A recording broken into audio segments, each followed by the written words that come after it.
Okay, guys, the Federalists will ultimately seal their fate with their support of the Alien and Sedition Acts. And Washington will die in the last month of 1799. He doesn't live into the new century, but we get a brand new election year, and the nation is certainly going to change in its direction and its focus. So Jefferson will really alter and change the course of the nation with his election, with the election of 1800 and his assumption of the presidency. So the 1800 presidential election, or the presidency that begins the 19th century here, will see a bitter campaign between John Adams, who is the incumbent, he's the current president, and his most challenging opponent, Thomas Jefferson.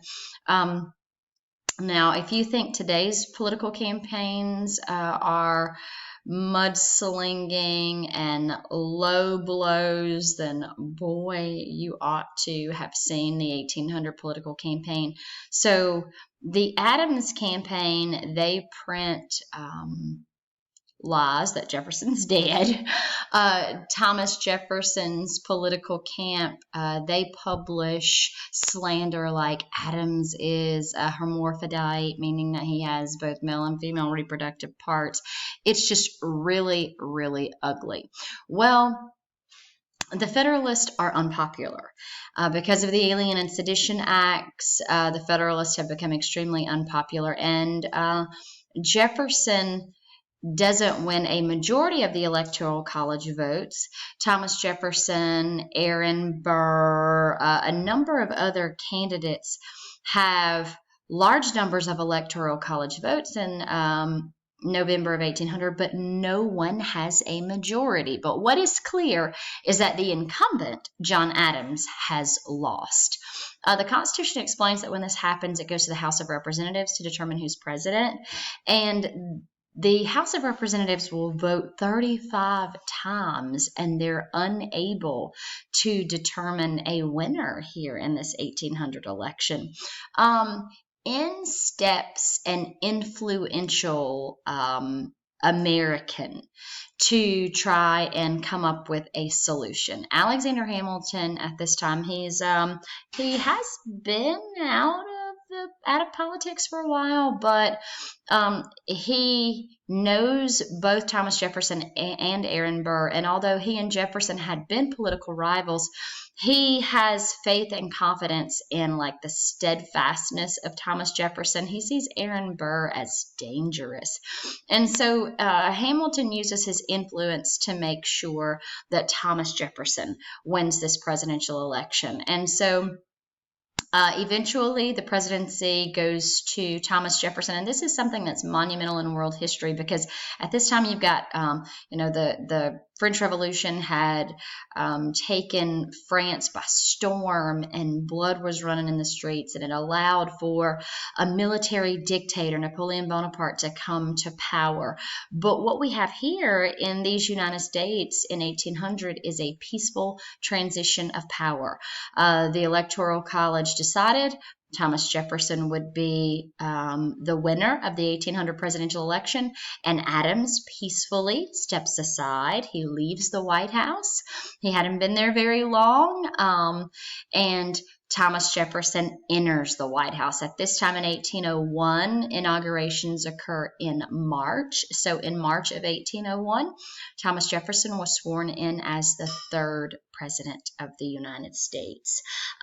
There is a little bit of a change that occurs with the Constitution is amended. There is a 12th Amendment added to the Constitution to ensure that the president and vice president run now on the same ticket, because Thomas Jefferson's vice president became, after the 1800 presidential election, Aaron Burr, who had the next highest number of votes. So Aaron Burr becomes the vice president. A little side note I want to mention here because it's important. in the history of the United States. When Hamilton got involved in the 1800 presidential election, that kind of sealed his fate as it was related to Aaron Burr. He and Aaron Burr had been kind of political rivals for a long time. They'd attacked each other's political campaigns in the state of New York for governor and for like various offices throughout the state.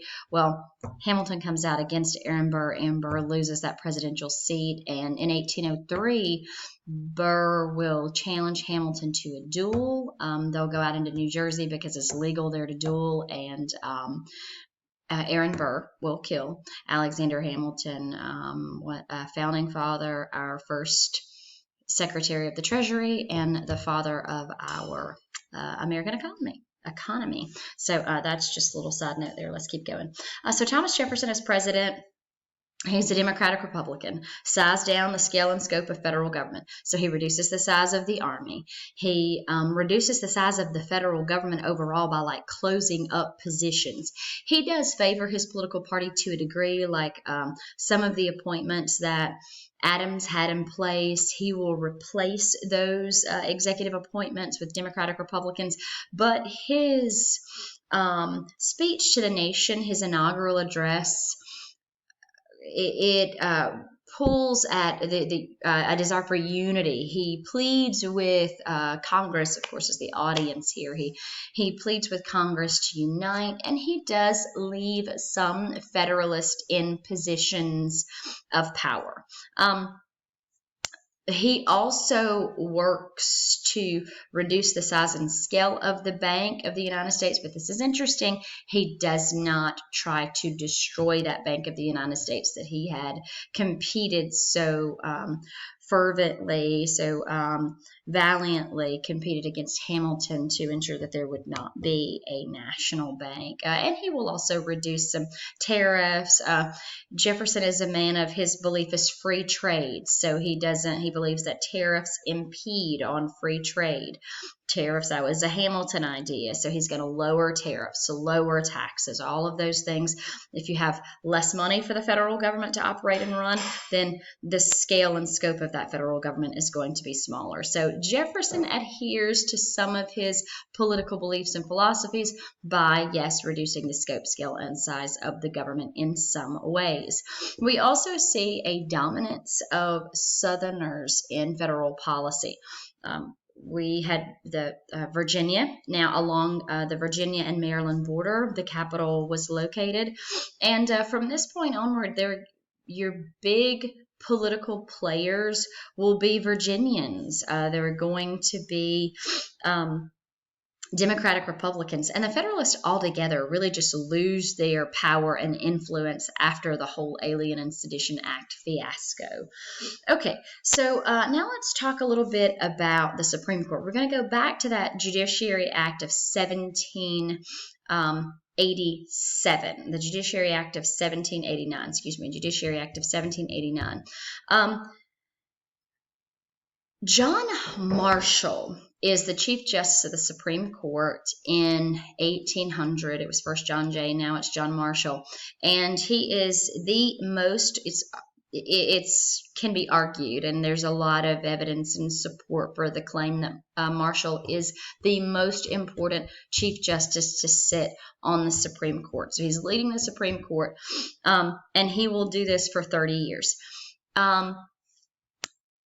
John Marshall is going to be placed in a peculiar position here after some actions of John Adams. So let's we'll table Marshall for a minute, and now let's talk about John Adams, President of the United States in 1800.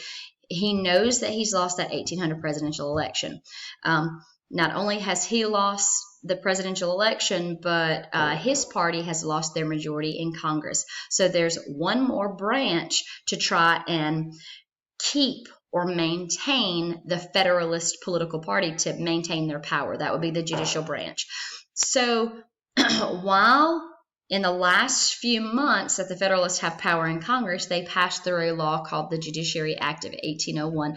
It enlarges the federal courts, and it would give the president the power to appoint a lot of judges to fill these federal judge positions. So Adams he's going to appoint a lot of Federalist judges, okay, a lot of Federalist judges to keep the power of the Federalist Party in that one branch of the federal government, in the judicial branch, okay.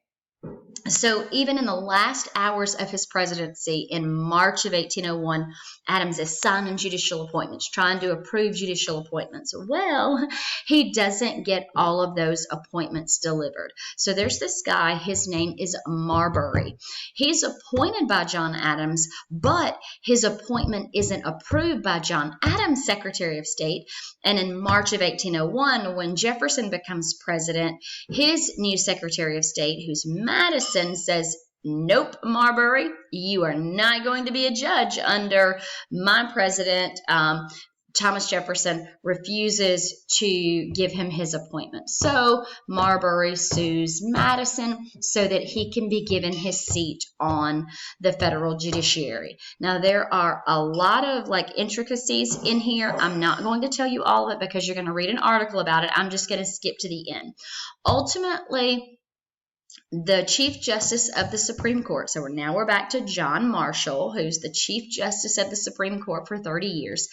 He will make a ruling in this Marbury versus Madison that completely changes the power of the courts.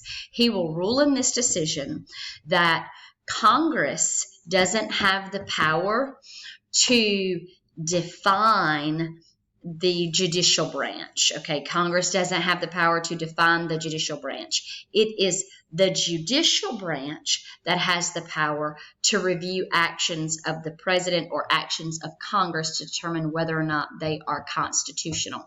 So the Chief Justice here, John Marshall, gives the Supreme Court this immense power of judicial review, a power to review the actions of the federal government to determine whether or not they are constitutional, and even review the actions of state and local governments to determine if they're constitutional. So this power of judicial review, ultimately, John Marshall, reasons this power for the Supreme Court because the Constitution itself mentions nothing about judicial review. So this is a lot of implying here to give the Supreme Court this power. But many people argue that the Supreme Court is possibly the most powerful of the three branches of government and has the least amount of restraint. Okay, so we're going to talk about the westward expansion that occurs under the Jefferson administration. So Daniel Boone and some other trailblazing pioneers in the 1770s and 1780s, they blaze past the Cumberland Gap and settle into Tennessee and Kentucky.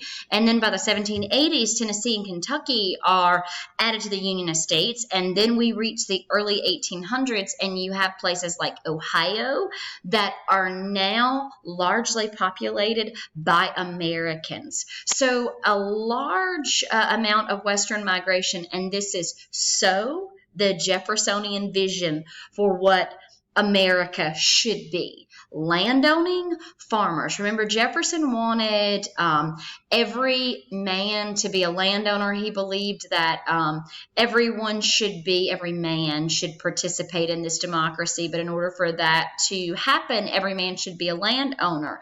And he saw an agrarian society, a society where every man owned a piece of land, and he made a way for himself, and that gave him freedom, and it gave him a chance to create his own future.